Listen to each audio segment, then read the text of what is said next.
Whatever the adventure, there's a BMW engineered to take it on. The X3 delivers a striking design with agile performance. The 100% electric i4 packed with pure electric energy.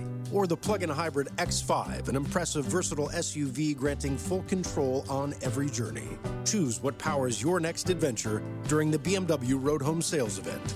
BMW, the ultimate driving machine. Hurry in for exceptional offers through January 2nd. Visit bmwusa.com for details. Growing your business can mean big-time logistical questions, like how are we going to keep up with all these local deliveries? Let Uber Direct offer you a helping hand. With Uber Direct, you take orders on your website, app, or by phone. Then, drivers who are part of Uber's courier network pick them up from your store and deliver them to your customer's doorstep. Sounds simple, right? Delivery just got better with Uber Direct. Learn more at uberdirect.com.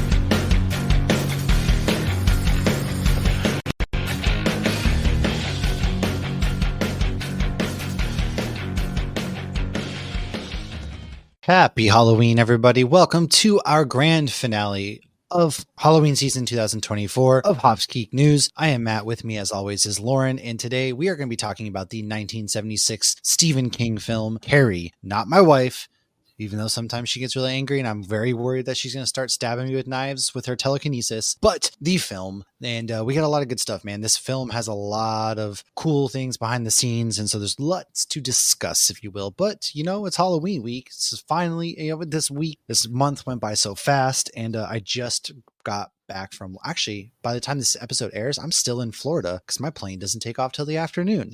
So hopefully you followed us on social media, Hops Geek News everywhere. And then same with the podcasting platforms. Find us every week on Nerd Initiative. And if this is your first time, we go into some introductions. We do what we're drinking this week. We go into what we've messed up on or looked into, reading, watching, some news, and then our main topic. My beer comes all the way from the Portugal Beer Museum. It's called I See Hazy Hey, People. I've been there. Yes, I brought this one home. It's a nice hazy IPA at 6.7, brewed with Phantasm. I figured since we're talking about Carrie and some really cool spooky stuff, there's eyeballs in a glass, a girl on the can art with flowers over her eyes. It's a pretty good hazy, and it was really cool getting to go to that beer museum. So that's what I am drinking. Lauren, what are you drinking? So I hauled butt and just grabbed a beer, but I got a good one. I got a Halloweeny one. I got an East Rock pumpkin lager from our very dear friend Stacy. Oh, that's a good one. So this is a rich amber lager crafted with real pumpkin and a blend of cinnamon, allspice, nutmeg, ginger, mace, and clove. That's a lot of spices, but it doesn't taste overly spiced. Honestly, all the pumpkin beers I've had this year have actually been really good. Whereas in the past, I feel like evolution of pumpkin beers, I feel like they started to get overly sweet and then they got better. But I have it in my bloody wine glass. Oh. So I used to drink a lot more wine before there was 8 billion different kinds of amazing beers. So I made these glasses years ago for Halloween where I literally just got glass paint and just poured red paint all around. And then I used to take them out when I would watch Dexter. And guess what? Dexter New Blood is coming out in December. So I can use these then too. You can use it again. Yeah. So by the way, if this is the last you ever hear of me, it's because Lauren took me tailgating back-to-back days after we just spent a day at Disney. So Friday we spent a day at Disney, which we'll talk about next week. And then probably some drinking around the world as much as I can get there. I know they are going to be doing so. Then we tailgated the UCF game. Then we probably went to some fall festival stuff at some breweries so the kids can get some fun out. And then Sunday was the Green Bay Packer game, which we tailgated. So I might actually be dead. You thought I was bad at MegaCon. I might actually die this weekend. But we'll see. I'm bringing a bottle of bourbon down. With some hair in it again. That's what? You know, actually, Oh, for ski. Okay. I was like, hold your horses. You're getting out of control. It is very hard to find bourbon, John. Well, I have been saying I wanted to try some bourbon. So I'm bringing it down to share because Erica's bringing pumpkin spice liquor, and I figured I'd bring a nice bougie bottle of bourbon for people to try and drink because it's very hard to find, very hard to get. So you know what? Let's get festive with it. And so that's what happened our weekend. Let's go into. I thought Deadpool and Wolverine updates were over. Lauren, nope. What is this? So Deadpool and Wolverine is now 12th domestically, beating out Barbie, and it has finally moved to the 20th position, beating out Star Wars Episode 8 of all-time highest grossing movies. Still, that's really impressive. Wow, how is it still going? I'm kind of impressed. Till they're 90. That's true. This movie's literally going to have legs till it's number one in the world. Yeah, so let's go into what we've been reading or watching. I kind of have a laundry list this week because I've been doing a lot of falling asleep to horror movies on the couch because I've been having sleeping problems.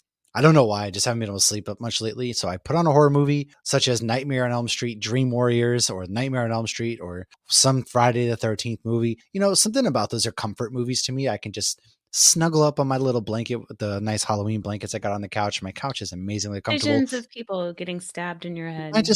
Yeah, well, they're like comfort films. I'm just like, falling asleep to topless women getting stabbed through the chest by an angry guy with mom issues. What could be better? So I've been watching a lot of those. But I have read a lot of stuff, such as DC Horror Presents, issue number 1 of 4.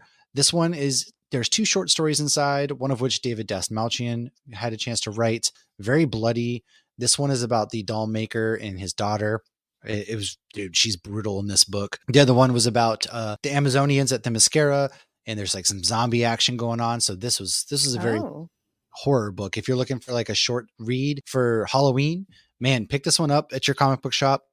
Then we have Green Lantern Dark, which is issue number 1 as well. This is another good one because it basically follows along the line of, the DC vampires things that they're doing, except for Solomon Grundy has kind of created monsters and taken over the world. And there's a Green Lantern left who they say is responsible, but they don't really go into why she's responsible for what happened. But she's out there kicking ass, and it's dark, it's grim, it's hopeless, but at the same time, there's still some hope sprinkled into it. Aside from that, Teenage Mutant Ninja Turtles, the Jason Aaron run with, so good. This one focused on Leonardo. He is out there looking for peace. He finds an island in the middle of nowhere where he's just protecting the sea turtles, funny enough, from poachers until, bad guys come. I love that. Yeah, it was really cool. But this one eventually is now tying in. All the brothers are going to be getting together. We all saw where each brother was because they were all kind of spread out apart. So from there, Lauren and I did do Armored from our friend Michael Schwartz, which I have your copy right here. What a guy, dude. He's the best. I love him so much. I got to meet Michael at New York Comic Con, and he didn't have a booth, but he was, going around passing out stickers, meeting people. Super duper sweet guy. I loved recording with him. We had a great conversation. He sent us issues 1 and 2, and then he had the issue 3. He's like, I'll just give it to you at New York. And then he's like, oh, I'm going to mail Matt his. I'm like, I'm going to see Matt next week. Just give me Matt's. And then we ran into him right before the Ghost Machine panel, and him and Ken started talking, and Ken told him, once issue 5 comes out, come on Tapped. And he'll get to come on there and talk the whole Armored comic. But yeah, so we just read issue 3. So cool. And you wrote the review mainly. I just did a blurb. We did. I mean, we talked the review. Honestly, I talked to Michael just about every day since we've recorded. Truthfully, we chat via Instagram just about every day. He's such a sweet dude. Killer writer. Honestly, this comic is really great. I felt like issue 3 really cranked up some mystery action. We can't really trust the parents. We don't really know what's going on. Andy and his ghost pal, William, kind of unearthed some things in his parents' case as well. And so Zombie Miles showed up at the end. Seriously, it's from Clover Press. Yeah. And issue 4 is going to have a lot more Zombie Miles is what I've been told. So be on the lookout. Armored is really good. It's such a fun story and a fun read. And the art is really great too. So take the time to check that out. It's like watercolor, and oh my gosh, the demon, Miles guy just looked so next level creepy. His eyes were oh man, it was so cool. I did read The Moon is Following Us from Daniel Warren Johnson and Image Comics. That book is good. The first book was very action packed. This one took it back to show us why Penny, or what happened. Basically, she's stuck in like this sleep paralysis, and that's when the parents got to go to her dream world. Yeah, it was so good. This was very much like an emotional, like, hey, all right, we started off strong. We're going to take a step back. We're going to explain kind of what's going on, give you some backstory before the war with the Cascade kind of kicks off again. And another fantastic. Riley Rossmo's doing the artwork. Cannot recommend The Moon is Following Us enough. Frankenstein issue number 3, also from Image and Skybound and Universal Pictures. This is the penultimate issue, I should say, before number 4 wraps things up. Again, another, hey, we're going to focus on, some of the side characters and really get in depth emotionally before we kind of wrap up the story of Frankenstein. I've been loving Universal Monsters, and I think Frankenstein's been my favorite so far. You got to check that out. And then, like I said, Carrie, which we're going to talk about today. And I've just been keep falling getting asleep. confused thinking you're talking about your wife. Yes, we're doing a whole episode on my wife. But that's what I've been doing. You're going to have to specify Carrie with a K or Carrie with a C. We're talking Carrie with the C today. Yes. So I read some stuff on the plane because I was at New York Comic Con. I caught up on some Geiger. I caught up on Spectrograph. That was a creepy one. And it left with an ending that I'm very excited for the next one. That's Christian Ward, who we've had on the show, which I did not get to meet this week. And I saw him a couple times and just kind of, there was so much going on. Wayward Witches. So I did watch season 1 last week to get ready for the panel. And then I got to watch the first episode of season 2 at New York Comic Con. It comes out January 5th, 2025. It was pretty good. Very creepy. I got to do the press panel for that. If you want more on that, they have a whole article on Nerd Initiative, so I won't go through all of it again since that's up there. The Franchise. Have you heard about this show? No, I haven't. On what HBO? Is the Franchise? Okay. No. So it's apparently already streaming on HBO. I didn't realize that. I thought we were watching the first episode and this was new at the con, but we watched an episode and then the cast came out. Cast includes Aya Cash, who was Stormfront. You got the actor who played Baron Zemo, and there's a few other Old Man Loki's in it. So there's a few other Daniel Bruhl is Baron Zemo. Thank you very much. Oh, I see. I couldn't. Do you remember Old Man Loki's name? I should remember him. He's a legit actor too. Know. Who's also the bad guy in Logan. So this is a comedy that is making fun of superhero movies, but it's not just making fun of the people behind the movies. It's also making fun of the fans of the movies, and it is absolutely hilarious. So the episode that we watched at the con was called The Women Issue, and there's a guy who looks strangely familiar, like he could be Kevin Feige, and he's wearing a baseball hat, even though they even said in the panel when the actors came out, they're like, so we know that there are some characters that there are direct nods to, even though that actual person is nothing like the character you're portraying. And I'm like, they're 100% talking about the dude who looks like Kevin Feige with his hat on. Oh yeah. But they're like, oh, how could, we have a women issue. I'm not misogynistic at all. Sure. I had one sexist commercial 20 years ago. And then they're like, we got to make the woman more powerful. You can't just make things up. It has to be comic book accurate. It's all made up. So it's funny. It's really funny. That sounds exciting. I'm going to have to check that out. 100% you have to check it out. And we should even do a little review of it later. Yeah, we'll have to do something on it. Yeah. And the only other thing I watched is I actually watched SNL at Tracy's because Sunday, Tracy and I did not go into the city and have an exciting day. We went out and had a lovely lunch. She lives in the city, though. She lives in Brooklyn, and we had big plans of doing things, but she took a red eye home, and I spent 3 days at the con. So we laid on the couch and watched SNL, and SNL is the best when it's political season. Even if some of the skits are like, they're not even exaggerating. This is real life. It's sad. So it really is kind of sad, but it is really great. Especially the actors have stepped their game up. But also, after 3 days at a con, 4 days at a convention is too much in my opinion. Because I need a day of rest, my mans. I'm tired, and so there's nothing wrong with Thursday was a full day. How MegaCon is an afternoon on Thursday. Whatever the adventure, there's a BMW engineered to take it on. The X3 delivers a striking design with agile performance. The 100% electric i4 packed with pure electric energy. Or the plug-in hybrid X5, an impressive versatile SUV granting full control on every journey. Choose what powers your next adventure during the BMW Road Home Sales Event. BMW, the ultimate driving machine. Hurry in for exceptional offers through January 2nd. Visit bmwusa.com for details. Growing your business can mean big-time logistical questions, like how are we going to keep up with all these local deliveries? Let Uber Direct offer you a helping hand. With Uber Direct, you take orders on your website, app, or by phone. Then drivers who are part of Uber's courier network pick them up from your store and deliver them to your customer's doorstep. Sounds simple, right? Uber Direct helps you give your customers what they want when they want it. Offer them delivery options in under 2 hours, on the same day, or scheduled up to 30 days in advance. Plus, share real-time tracking and ETAs by text.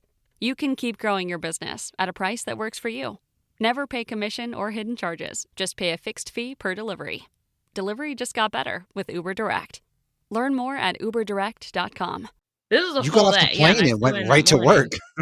Yeah, but it was fantastic that they have a bag check. So I literally brought, I took off my big, personal item, took my lounge fly out of there, shoved that into my suitcase, shoved my giant jacket into my suitcase, and they put it through an x-ray machine, and I checked it for $4 at bag check. Best $4 I've ever spent. Cannot beat that, honestly. That I was not the only one. There was a ton of suitcases in there. And then Tom Yeah. checked his suitcase the last day.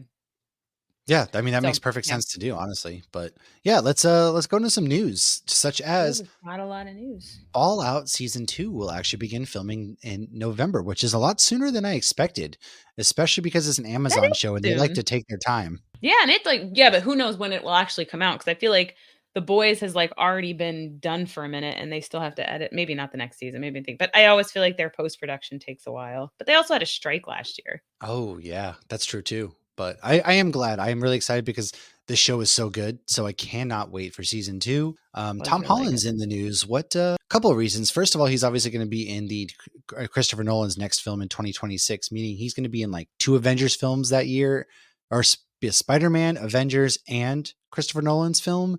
However, what is the other bit of news that he's in the news for?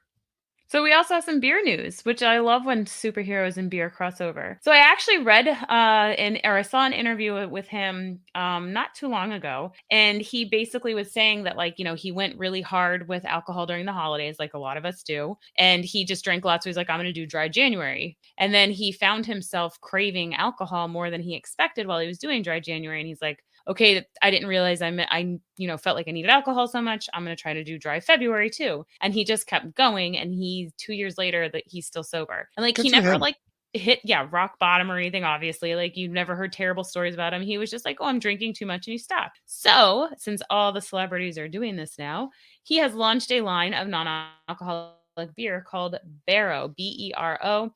And it's going to have all different kinds of, hazy IPAs, Pilsners, all sorts of different styles of beer. Really hoping it's good. I'd really like the non-alcoholic beer game to get better. Oh, I Of course, agree. they have to, figure out different things when you don't have the yeast fermenting and all that. I don't know the exact science behind it, but I know it's not easy. But I do love a good non-alcoholic beer, especially when you're driving, man. It's so nice.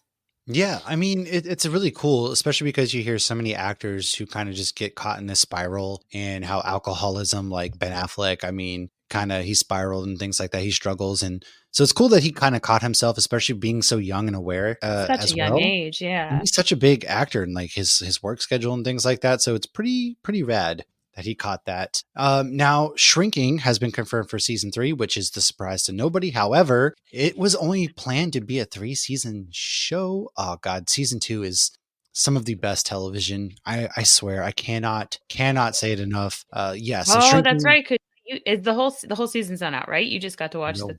This I've, poster's no, yours, by the I've seen way, the whole season. courtesy of Tom. Oh, I thanks, have Tom. so much stuff from you from MegaCon, and none of it's from me. It's all yours. That's awesome. See, if it makes you feel loved. But yeah, no, I've seen the whole season already, but it's not all out. 3 episodes are out. That's Oh it. my God. I have seen the whole And season. it was better than 1? Oh my God, it was some of the best television I have ever watched. It's so just the characters, man. It's just the way they interact and the writing and just the real emotions. And you get really lost because it's like, oh, you lose yourself in just the problems they're having because they feel so real. And the way they don't do your stereotypical like show where they just keep putting off.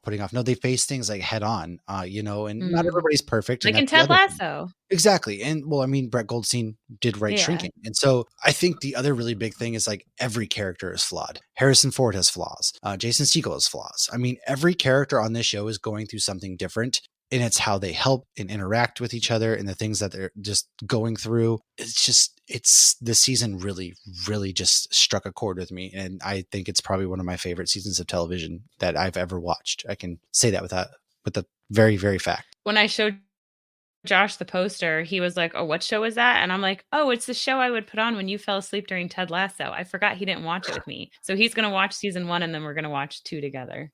Perfect. So. Yeah, perfect. But there's another show coming out soon. A little bit of Hell's Kitchen action. Yes, I think we all kind of knew this was coming out in March, but now we officially have a date for Daredevil Born Again. It will be on Disney Plus, March 4th, 2025. It will be 9 episodes. A lot of people are complaining. I thought it was 18. Supposedly, maybe it looks like they're splitting this season. I don't know, but I saw the trailer. The trailer's online. If you haven't seen it, highly recommend it. I got so excited. I got emotional for that trailer. It looks like the Netflix show. It's like seeing like your old friends back together again. Yeah. And you're like, yes, we're going to do this again. It's like a reunion. And so very it's excited for that. TV mature apparently too. So, it's going to be pretty gruesome at times and badass. I It can't wait. should. Yeah. Bash Going more off from people's that, heads in with bowling balls. that's true. Dune Prophecy will be on HBO November 17th. I'll check it out. I'm not really like big into the Dune franchise, but I am into Creature Commandos, which is going to be on HBO December 5th. James Gunn's animated DC television show, of course, and I'm pretty excited for that one. Cannot wait for that. I am too. Whatever the adventure, there's a BMW engineered to take it on. The X3 delivers a striking design with agile performance. The 100% electric i4 packed with pure electric energy. Or the plug-in hybrid X5, an impressive versatile SUV granting full control on every journey. Choose what powers your next adventure during the BMW Road Home Sales Event. BMW, the ultimate driving machine. Hurry in for exceptional offers through January 2nd. Visit bmwusa.com for details. Growing your business can mean big-time logistical questions, like how are we going to keep up with all these local deliveries? Let Uber Direct offer you a helping hand. With Uber Direct, you take orders on your website, app, or by phone. Then drivers who are part of Uber's courier network pick them up from your store and deliver them to your customer's doorstep. Sounds simple, right? Uber Direct helps you give your customers what they want when they want it.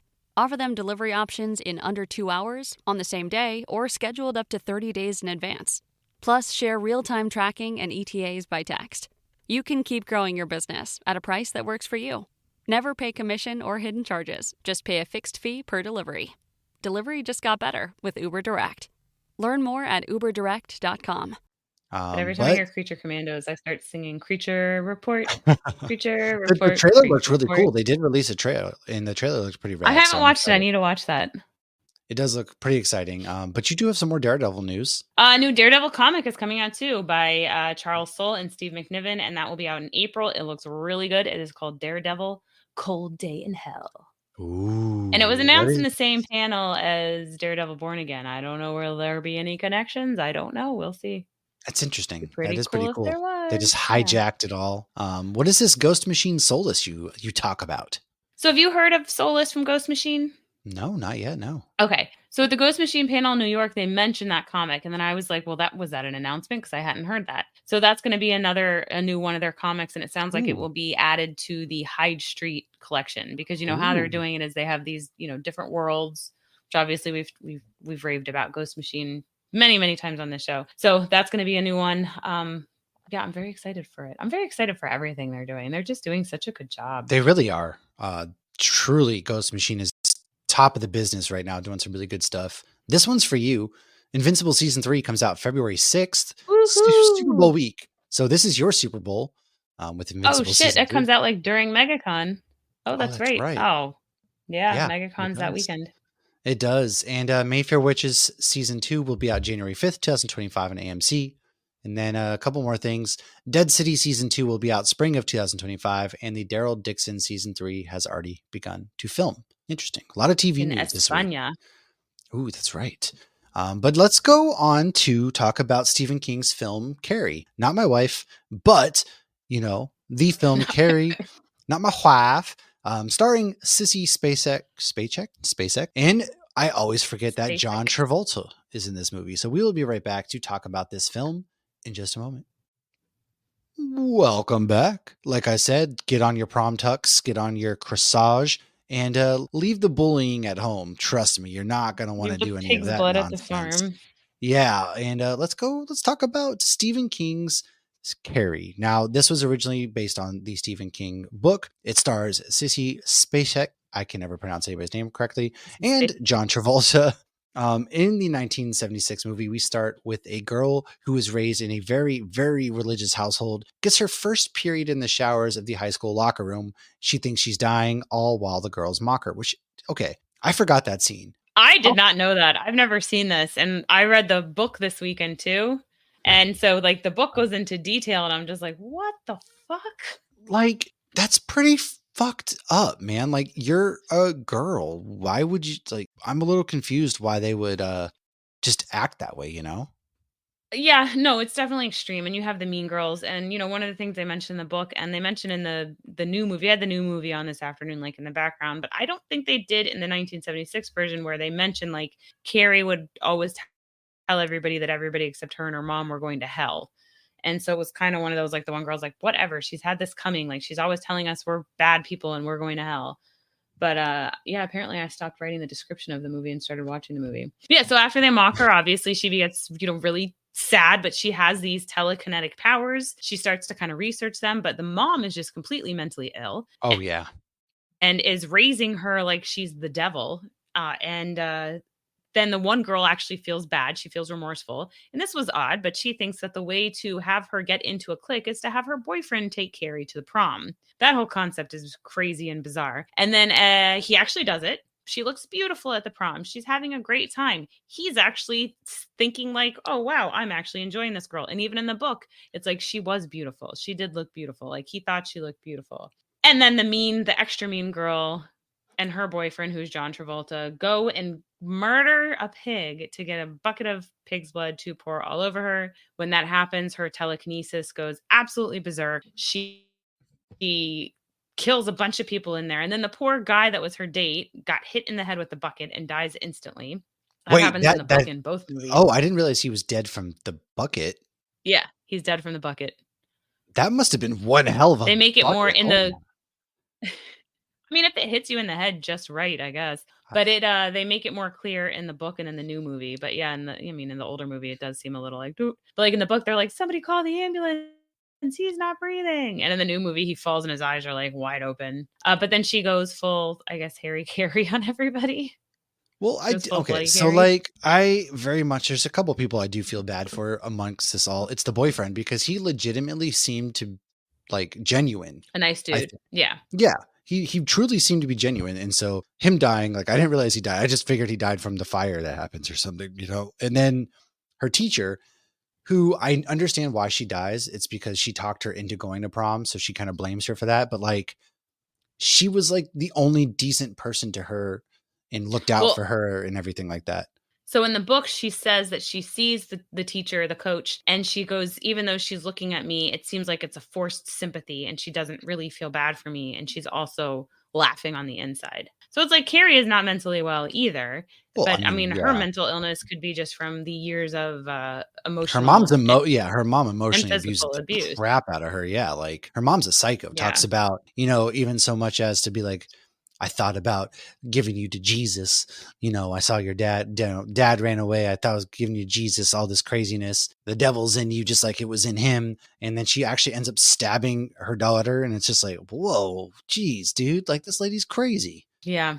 She stabs her in the book too. And she's like, yeah. So to go quickly into the differences with the book, and Stephen King said he liked the movie ending better. I think I like the book ending better because like in the movie, you see like the mom and the daughter both die together. They had stabbed each other. And then the house kind of basically falls into the pits of hell is what it kind of looks like. I did like the jump scare at the end though with the hand, even though it was a dream. I thought that was really cool. That got me good. That was probably the only moment that I thought was scary in the movie. In the book, she kills her mom and then she goes back out and Sue finds her, but she's like dying because her mom like stabbed her in the shoulder. And then Sue is kind of with her at the end. Like she genuinely still feels bad for her. And then another thing that the book did was the book goes back and forth from like a report that was done on the Carrie incident in the future. And then like Sue Snell wrote a book and it goes back and forth from like telling the story of Carrie, like it's present day, to these reports and these books and these news articles. And then at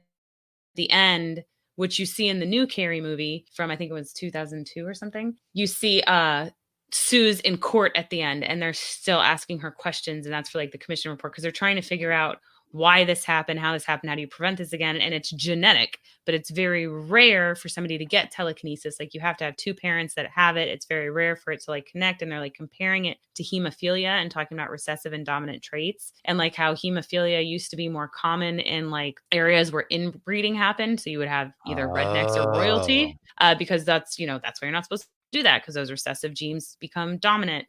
But they were comparing it to that. So it was interesting how they did the science in it. And then like, in the movie, we saw her go to the card catalog and find books about telekinesis. And then in the new one, she's obviously watching YouTube videos about people doing telekinesis. But so those are Right. some of the difference. You see Huh. a lot less Bush in the That's new movie than the old one. I will tell you I that. do the newer one. I do remember seeing that. I want to say it was 2013. Yeah, because Chloe Grace 2013, I Moretz, was way off. Okay, that yeah, makes more sense. I is think they did have iPhones. and so she's obviously in it. Julianne Moore plays her mom in that one. And then Gabriella Wilde plays Sue. Portia Doubleday plays Chris, and so there's not really anybody else I really know in this movie except for those big two. But Ansel Elgort plays Tommy. Ansel, I believe he was in a bunch of different films for a period there, like West Side Story. He's the main character in the West Side Story that they made. So he and Baby Driver was another one that he was in. But this one, I don't remember the newer one so much. I remember it being more bloody, I want to say, and everything like that. But the old one, it holds up to me. I'm very interested to see, because this was your first time seeing both movies and also reading the book. So I want to hear like your overall thoughts. Well, I didn't think it was very horror-ish. I thought it was, kind of interesting. I do think so. Stephen King said he loved the first movie. He doesn't know why they made the second movie, because the first one was so perfect, and he loved the ending in the movie. But I really think it would have been like, if they were going to remake the movie, it would have been really cool if they did it more in like a kind of documentary standpoint, where they built the suspense, I was gonna say suspension, like they're building a car, where they built the suspense of like having the people tell their story about how scared they were, because you get that in like the reports after that, and people are talking to the cops as well. Like, and everybody was like, well, how did you know that it was Carrie? You just knew. And everybody's like, you just knew. So it's like, she was That was able. my question. Like, how did they know? I guess it was interesting, because telekinesis isn't something I would think right away. She's just standing there when everything goes haywire. But I guess since she's so weird, I guess you can say, yeah, you just knew it was her. Yeah, that's what they all just kept saying. And you do see that at the very end of the newer movie, where they're like, well, how do you know? Oh, I just knew. Like, they had a feeling. Whatever the adventure, there's a BMW engineered to take it on. The X3 delivers a striking design with agile performance. The 100% electric i4 packed with pure electric energy. Or the plug-in hybrid X5, an impressive, versatile SUV granting full control on every journey. Choose what powers your next adventure during the BMW Road Home Sales Event. BMW, the ultimate driving machine. Hurry in for exceptional offers through January 2nd. Visit bmwusa.com for details. Growing your business can mean big-time logistical questions, like how are we going to keep up with all these local deliveries? Let Uber Direct offer you a helping hand. With Uber Direct, you take orders on your website, app, or by phone. Then, drivers who are part of Uber's courier network pick them up from your store and deliver them to your customer's doorstep. Sounds simple, right? Delivery just got better with Uber Direct. Learn more at uberdirect.com.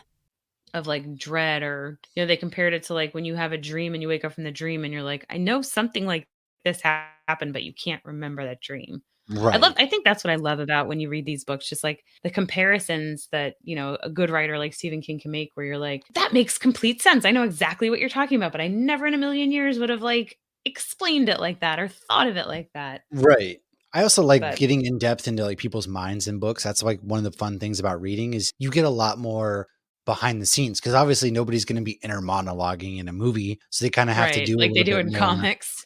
Right. And so that's why I Yeah. like books, is you get to that little bit more of explanation, which I wish we could have gotten a little bit more, because it wasn't totally clear the intentions of like Tommy and them, because it kind of seems like, okay, they are just trying to like pull a prank, but they didn't have anything to do with the prank at all. They were coming from a genuine Right. place, which, if it's your first time watching, Yeah. you don't really understand that a whole lot. And then, Carrie, you feel really bad for her, right? She's just ostracized, and it's crazy because, it's very much not that telekinesis is real, but the bullying that happens today over things like, and then now we have YouTube and camera phones. It would be very interesting to see like a modern take on this with phones being so Well, they prevalent, because you did could. that in the new one. They filmed her, and then when after the pig's blood is dumped on her, they start playing the video of her covered in blood in the bathroom on the screen at prom. Oh, So I that's feel right. like that too makes her go a little more. So that was the one thing. Like, again, I was half paying attention to the new one, just on in the background. But I was like, oh, that is good to build that more. But in the new one and in the book, they both have a scene where Sue and Tommy like having sex in a car or whatever. And in both of those, I think Sue's pregnant too. They end up knocking her Oh. up, but they don't make it relevant at all in either one. I don't think. I don't know. Anyways, he she's like, I feel bad about what happened to Carrie. And he's like, well, have you apologized? And she's like, well, did you apologize to the kid that you, because he's like, oh, I kicked this kid once and it was unprovoked, but he was unconscious, but he was always mean to me. And she's like, well, did you apologize? He's like, no, but we're not in, the 6th grade anymore. And so he was telling her, like, you should apologize to her. Like, you should talk to her. Huh. So and then you have the moment with like the poetry where he was like, he recognized that the teacher was being a dick, and that happens in both the movies. Yeah. Oh my God. Can we talk about, like, in the 76 movie, the amount of slapping the teacher does to these kids? Like, first of all, wow, that's kind of intense. It's in the And book then, like, too, but I guess that's what used to happen. You just smack the shit out of people. yeah, I mean, I guess Get it together. Like, I you're can being an imagine if asshole. I was freaking out about somebody and somebody slapped me across the face, I feel like I'd slap them back. I mean, I totally would, like, start fighting because I don't like when people put hands on me. So, like, if you hit me, my reaction would be hitting you back pretty much. Right. I got slapped across the face once and I slapped my mom back and she said, you better fucking run. And I ran. I was about 16. But like, if that happened to me today, yeah, I can't even, okay, I'm snapped out of it, but now I'm violent. Well, exactly. Like, I feel like it doesn't solve anything. And everybody was just awful.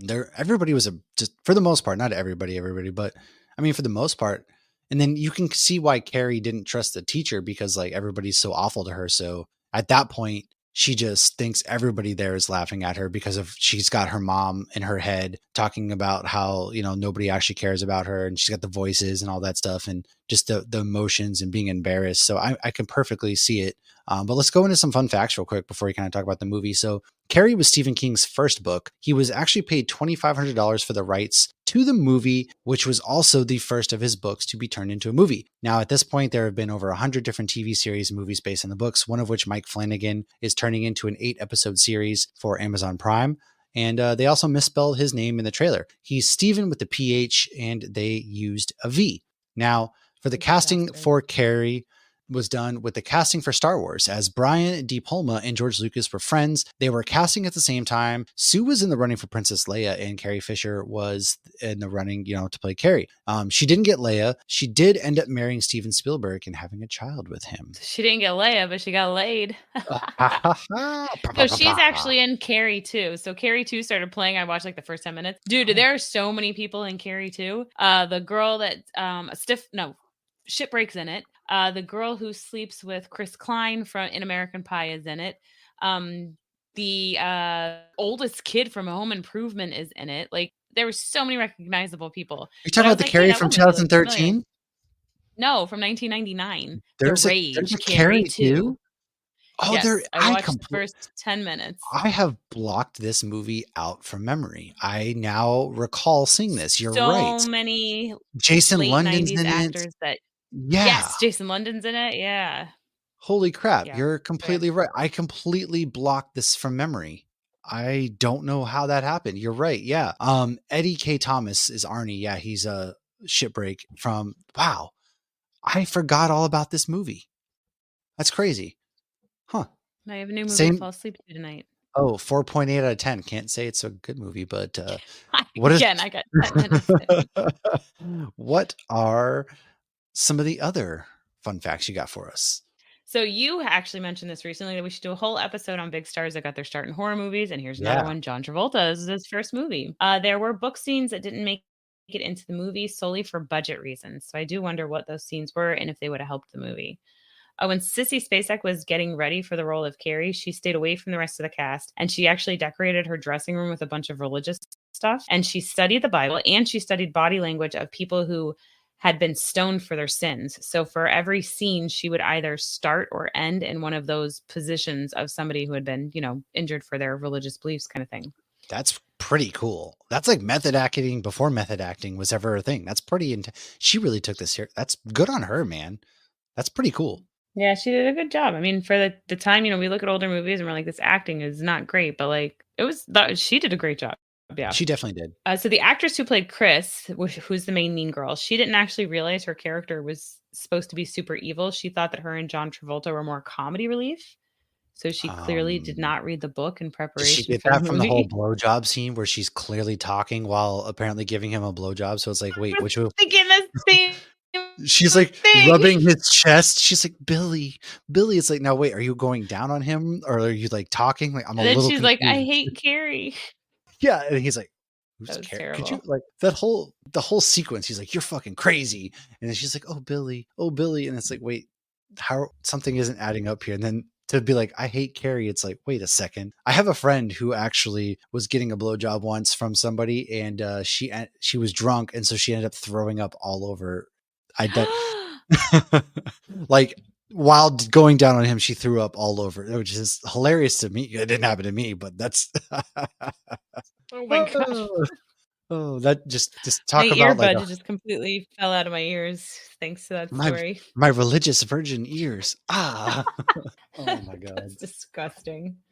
Ugh. Okay. Well, So where were we? the actress who played Uh Sue had her real life mother play her mother, and near the end of the movie, Sue's yell was so terrifying that her mom yelled Amy, which is her real name, instead of Sue. Fortunately, it was loud enough that you could not hear her calling out her daughter's actual name.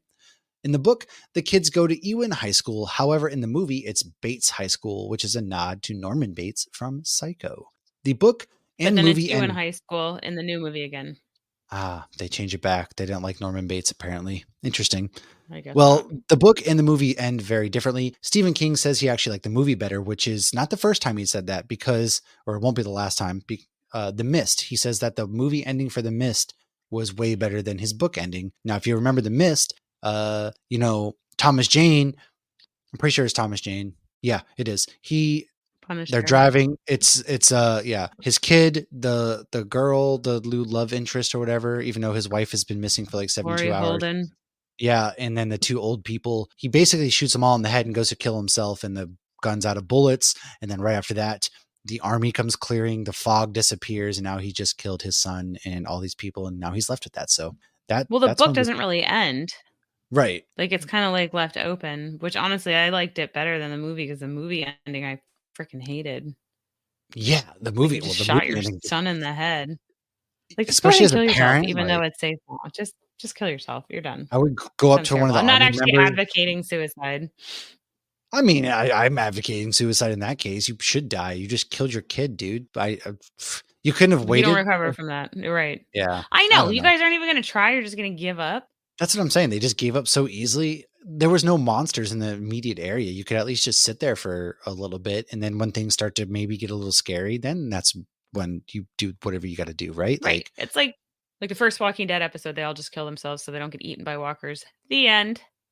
that's my thing. It's like, I Whatever. would Okay. like to think that I wouldn't want to live. I don't know, whatever. Anyways, you already talked about how Stephen King didn't understand why that they made a 2013 version because he thought the first one was perfect. So what else do we have? We got a lot of fun facts for this movie, actually. So Piper Laurie, who played Margaret White, which is Carrie's mom, she actually thought that the film was more of like a dark comedy instead of a horror film. And she thought her character was so over the top that she couldn't actually take it seriously. And she kept breaking out in laughter between takes. And she also thought her wardrobe and her dialogue was absolutely hilarious. The film's director, who we mentioned before, Brian De Palma, had to pull her aside at one point and tell her, look, this is a horror film. Like, keep it together, woman. He probably slapped her and was like, get it together. Probably did. He was like, Yeah, apparently she still considers it a dark comedy. hilarious. I mean, she is out of control. I feel like Julianne Moore did a better job of portraying like a religious, mentally ill nut. I would agree. She definitely got a little more serious with the role for sure. So the prom scene in the OG movie took 35 takes and about over 2 weeks to shoot. It really doesn't even go on that long either, which is crazy. Well, I guess it's the whole prom scene, so it's probably the dancing and all the blood too. But also, I mean, like back then, it's you really had to act out the special effects. I can't imagine That's much true. was able to be done in post production. I just was thinking. So this next by fun fact. By the time what? By the time we get to prom, it's 30 minutes left in the film. By the time she kills everybody, it's like 15 minutes left in the film. So I don't know. Yeah, it is. Yeah, interesting. So the spinning camera scene, like that made me dizzy. And I feel like that was getting I out of hated control. that. Braille's like, why are they going so fast? I'm like, I don't know. I'm getting dizzy. It hurts. So during that, Carrie and Tommy, it was a spinning camera. And they achieved it by the couple spinning one direction and the camera dolly going the opposite direction. They overkilled that moment. That was not necessary. They didn't need to go as long as they had on that spinning moment at all. No. So you want to take the next one? We're at PJ Souls. Yes, PJ Souls was originally cast for only 2 weeks of filming. However, when she hit Carrie with her red baseball cap, Brian De Palma was impressed, and then he decided to keep her on a little bit longer. Okay, can we talk about the red baseball cap? What do you want to talk about? Why is she wearing that in every scene of the movie, including at prom? She was. She really was. She didn't change at all. I don't know. Like they're making fun of Carrie because she got her period in the shower and thought she was dying because her mom didn't educate her on the human reproductive system. But we're not making fun of the girl who wears a baseball hat, the same baseball hat, to every single thing every day, no matter what she's wearing, including a prom dress. There's your target, She's laughing kids. at everybody else, and it's like, well, we should be laughing at this idiot over here. She had it on at prom. She did. She Okay. did. I don't know. Now, Now, this is Miss Collins. I thought it said Misha Collins. I got excited. because he couldn't get the right reaction from Nancy Allen when Chris got slapped by Miss Collins, Brian asked Betty to really slap Nancy. Nancy ended up getting slapped about 30 times to get the right reaction. Maybe she was a little into it at that point. How red was her cheek? That's what I'm wondering. Like, God, I don't want to get slapped. Sue Snell, we already talked about that. We already talked about this. So going down a little bit more, to get a better chance of landing the role, Sissy showed up at her screen test with Vaseline in her unwashed hair and a sailor dress her mother made for her with the hem cut off.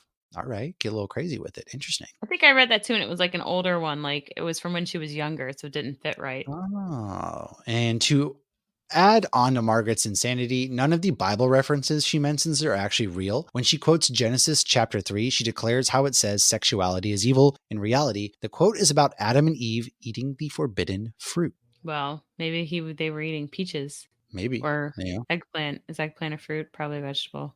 I never know. I don't know. I don't eat eggplant, so. Eggplant's pretty good. Eggplant parmesan. I have eggplant parmesan, but I'm not an eggplant person. Peaches, I get down with peaches, but eggplant, I don't know. Are we talking food or no? I was talking food, you sickos out there. Okay. You weird people out there. Right. So I think we've actually gone through a lot of these. So Amy Irving was originally supposed to play Carrie. However, Jack Fisk convinced Brian De Palma to let Sissy Spacek audition. After giving Sissy the role, he gave Amy the role of Sue Snell. So poor Amy. First, she was supposed to get Leia, and then she was supposed to get Carrie, and she ends up with Sue Snell, and then has to marry Steven Spielberg. I'm sure she made it out all right, even though they ended up. I mean, still, you're married to Steven Spielberg. You have a kid. She's at least getting some money in the long run.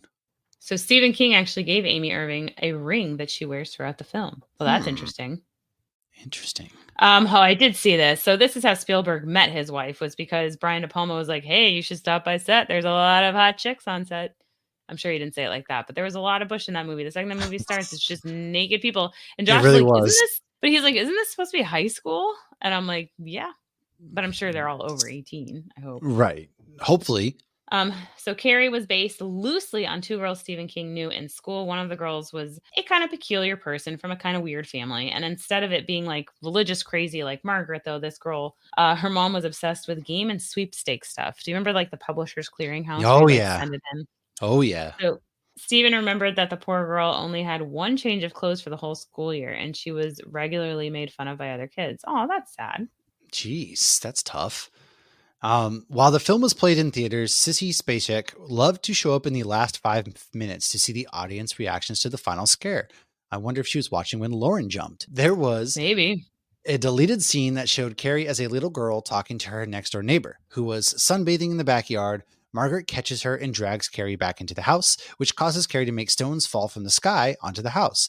This would have tied in with the film's ending. However, the scene was cut because the stones didn't have the right effect. So that's a scene straight out of the book. Oh, interesting. I didn't know that was right out of the book. That's pretty cool. So there you go. There's one of your deleted scenes. Whatever the adventure, there's a BMW engineered to take it on. The X3 delivers a striking design with agile performance. The 100% electric i4 packed with pure electric energy. Or the plug-in hybrid X5, an impressive, versatile SUV granting full control on every journey. Choose what powers your next adventure during the BMW Road Home Sales Event. BMW, the ultimate driving machine. Hurry in for exceptional offers through January 2nd. Visit BMWUSA.com for details. Hey guys, it is Ryan. I'm not sure if you know this about me, but I'm a bit of a fun fanatic when I can. I like to work, but I like fun too. And now I can tell you about my favorite place to have fun. Chumba Casino. They have hundreds of social casino style games to choose from with new games released each week. You can play for free and each day brings a new chance to collect daily bonuses. So join me in the fun. Sign up now at ChumbaCasino.com. Sponsored by Chumba Casino. No purchase necessary. VGW Group. Void where prohibited by law. 18 plus. Terms and conditions apply. Yeah, there you go. Stephen King has admitted that he thought we already talked about that. During Norma's death scene, the water pressure from the hose actually burst PJ's eardrums. The shot we see of PJ rolling her head to the side was due to her losing her ability to maintain equilibrium. The shot looks like Norma was just unconscious, so Brian De Palma kept the final shot in the film. Though her eardrum eventually healed, she could not hear a thing in that ear for 6 months. Could you imagine that?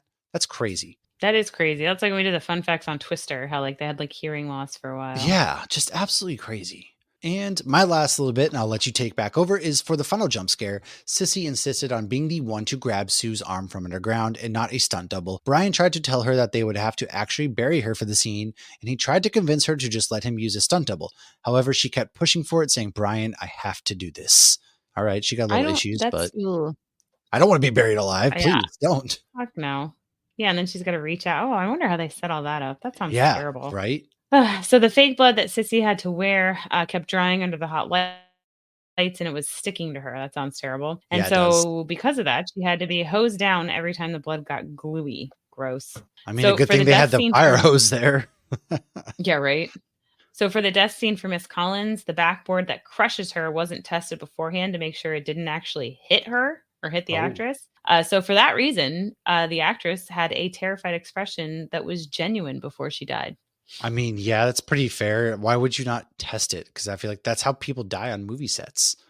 I Yeah, don't know. right. So to make Sue's nightmare a little bit more surreal and give it some of that eerie effect, the beginning of it was actually shot backwards, and then they do the reverse in the slow motion thing. So you can see this by the car, how it nearly hits. Dude, it's So Sue's such a actually bad driving scene. It's so like bad because it's that weird, like sped up, obviously. It's just ridiculous looking. So this next one is actually a little bit of an urban legend. So it said to keep with the film's continuity, Sissy would sometimes refuse to wash the fake blood off of her, and she would even like sleep in the bloody clothes. So I actually read that fun fact and I was like, this sounds far-fetched. So I Googled it, and I guess it's only like partially true that she wasn't actually like sleeping in these bloody clothes. Thank God. Yeah. Oh, in the book, The Gym Teacher, so her fate was a little bit different. She actually did laugh at Carrie after the pig's blood is dropped on her, but she says like in the thing, like she didn't mean to laugh, like it just happened. It was like these people had no control over what they were doing in that moment. But she does survive the massacre, but then she is shamed for laughing, and it causes her to resign. So at the end of the book, you actually see like I would rather she sends in her letter of resignation, and she actually says like I'd rather kill myself than be a teacher again for what I did. Like she feels like terrible shame for it. Interesting. Yeah. I mean, that makes sense. Ooh, this last one's cool. Margaret's death scene was another scene that was shot in reverse. To achieve the look of flying knives stabbing her, the knives started out attached to her and then were pulled out with strings. Then they played the scene backward to make it look like they were flying towards her. Again, that's a scene that to me was just great because it's very like religious looking the way she's just strung up in the kitchen there. And for a movie that's all about religion, I thought that was a really cool just sequence there. And then when she's like collapsing the house, she's pulling her mom, and then she's like yanking her mom's hand still stuck to the wall, the knife, and she's like yanking it off. I'm like, oh my God, I know she's dead, but Jesus Christ. Well, and then she must be super strong the way she carries her like she's nothing. Yeah, But she then really does. you see in the movie, she carries her like her mom like she's nothing too after she kills her. But it's like when Nebula carries Chris Pratt kind of thing. So it must have been like a dummy, or they must have done something. But I You're felt like right. that was more her telekinesis was holding her up. That's kind of what I was I thinking don't at know. that point. I don't know. But yeah, I mean, overall thoughts on the movie. What would you kind of rate this movie? Because I think it holds up, the 76 version. I know we mainly talked about that one. I don't remember the second movie. And then, you know, Carrie 2013 is kind of a remake. I didn't mind that one, but I'm a purist on this one. I really thought the original film was with Steven. I mean, the movie's damn near perfect. Now, I do wish some things had changed, right? Things are a little bit weird, outdated. That whole weird shower sequence where she's like rubbing her body, obviously cleaning it, that was kind of weird to watch. It was very weird. I feel like that was put in there because it was a man directing it. I feel like that was so was all the naked women, completely unnecessary. I have been in many a locker room, and for one, in high school and middle school, nobody's fucking showering. And if you go to a gym at like LA Fitness, the only women you're going to see completely naked are going to be about Old 75. women. Yeah. It's just like men's gyms. It's just the old, saggy, gross men standing there with their balls hanging out. And it's right. like, ugh. Everybody else is either not changing there or they're doing it a little more modestly. It could be because they're the only ones that use the swimming pool, maybe. That and they like just don't care because they're on death's doorstep anyways. I don't know. Yeah. You get to see boobies at the knees. Ew. I mean, it was a good movie, I thought. I don't understand like making fun of somebody for having their period for the first time, even if they think they're going to die. I would be like, oh my God, that's kind of more concerning. Like, you think she's weird? Like, does nobody know her mom? Because clearly the mom Right. went to that one girl's house talking about Jesus. So, her mom's like this crazy nutcase. Did nobody stop to think that, like, hey, maybe her mom's the reason this is Or happening? called DCF. Like anything, you know what I'm saying? I get it was the 70s, but like, dude, her mom clearly was jacked up. The town had to have known it. Nobody bothered. Said we're going to make fun of the girl who, I don't know. That, again, school shooters. That's And how this then shit happens. And then they clap, yeah, right. And then they clapped for like 20 minutes when she got crowned prom queen. Yeah, I'm like, everybody was oh so my God, happy they're for her. Like, still oh my God. clapping. It's every time there's a movie that premieres at a film festival, it's like there was an 11-minute standing ovation. That's what she got. That's what Everybody, this felt they got a like. close up of everybody's face while they were clapping for this movie. Maybe that's why it took 2 weeks, because they had to film everybody's face for an hour while they clapped. Everybody clapping.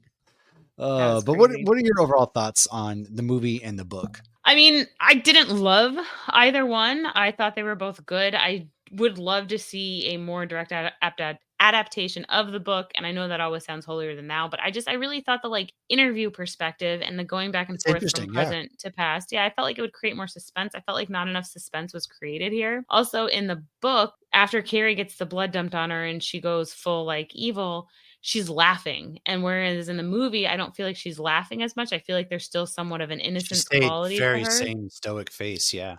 Yeah, that makes her seem more innocent rather than a villain, which I feel like makes it seem less scary. It just seems more sad than scary.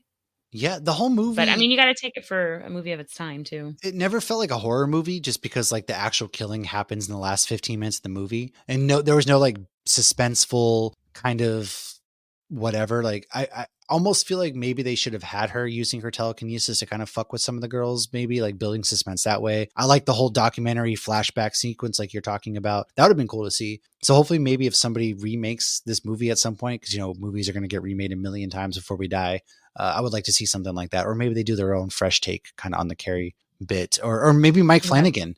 I'm anxious to see if since he's doing the 8-episode miniseries, like that would be cool. Maybe he takes something like that. He's really good. Yeah. Yeah, because this is if anybody wants to, I just ruined it, so I don't know if anybody wants to read it now, but it's a very short book. And it's like, it's only 300 pages, but it's like bigger font. Yeah. So it's like, I read almost all of it on the plane on the way home from New York. So, but yeah, I think Mike Flanagan needs to do Salem's Lot. But that would be cool, like how he did Edgar Allan Poe last time. And it was like each episode was like almost like a different, different nods, different stories. That would be fucking awesome. Yeah. He had like one that was similar to Carrie and he could tie it together. Oh, come on. Let's do that. That'd be cool. I like him. I think he's adapted some other Stephen King things, so I have trust him to do the right thing. So I'm pretty excited to see what happens. Pretty excited. I think when we were talking about all his Netflix stuff, that the one that's not super popular was based on a Stephen King book. So how funny was it though when they're like the teacher's just smoking, like the principal's just like they're just smoking. Right there in the office and everything. It's like, all right, product of the times. Imagine if like you go to the principal's office to talk to them and they're friggin' smoking a cigarette. Now can't they're even vaping. Yeah, you go in there, they're hitting the vape and the Juul and everything like that. Oh my gosh. But yeah, this movie, solid movie. I liked it. Could have been better. We have some things we talked about, but that ends our Halloween extravaganza. We will be back this week. I don't understand how that happened. We even started early. We did. We'll be back on Cantina Hour. Agatha's going to be wrapping up soon. Penguin's going to be wrapping up soon. We're going to talk about Lauren's New York City Comic-Con trip, my recent trip down to Orlando, where we went to the Packers game because I tricked these fools into going to a Packers game with me. We went to Disney. We did a lot of fun stuff. No doubt about it. Assuming I'm alive. If not, Lauren's going to be there live. It's going to be eulogy, and I'm just laying there dead with a bunch of cans surrounding my body. Or I died because the Packers blew the game and I just drowned myself in cheese. But yeah, thank you everybody for hanging out. Yeah, that's a fun way to go out. Cheese. I would do it. Support the show. Patreon.com/HopsGeekNews is how you can support the show. We are doing movie nights and things like that. I even think I just went ahead and was like, you know what, screw it. We're going to have our own little Halloween party the night before Halloween. I don't expect Lauren to go because it's going to be like 10 o'clock at night. We're going to watch Midsummer, dress up, drink beers. I gave in because I was Midsummer. I invited our Discord. I invited our Discord because I'm like, all right, Midsummer? let's see. He was the only one that liked it. Everybody else but us pretty much likes it. So I'm like, all right, let's see if I'm trying to see if am I in the wrong on this movie and revisit it, and we're gonna throw like a little pre-Halloween party. So we'll see. But other than that, man, I mean, just join our Discord, all of that stuff. If you want the Discord, hit us up. And until next time, everybody, thanks for hanging out. Don't be a dick. Rule 1, if we can learn anything from Carrie, is don't be a dick. You never know who you're messing with.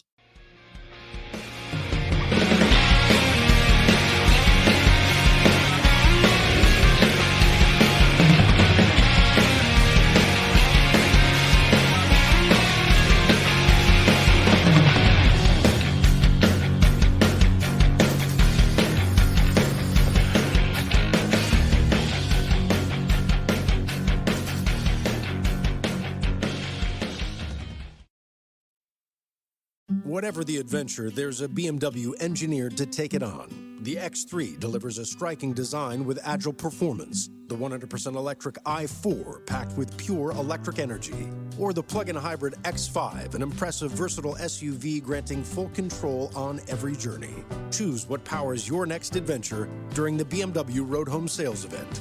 BMW, the ultimate driving machine. Hurry in for exceptional offers through January 2nd. Visit bmwusa.com for details. Hello, it is Ryan, and we could all use an extra bright spot in our day, couldn't we? Just to make up for things like sitting in traffic, doing the dishes, counting your steps, all the mundane stuff. That is why I'm such a big fan of Chumba Casino. Chumba Casino has all your favorite social casino-style games that you can play for free anytime, anywhere with daily bonuses. So sign up now at ChumbaCasino.com. That's ChumbaCasino.com. Sponsored by Chumba Casino. No purchase necessary. VGW Group. Void where prohibited by law. 18 plus. Terms and conditions apply.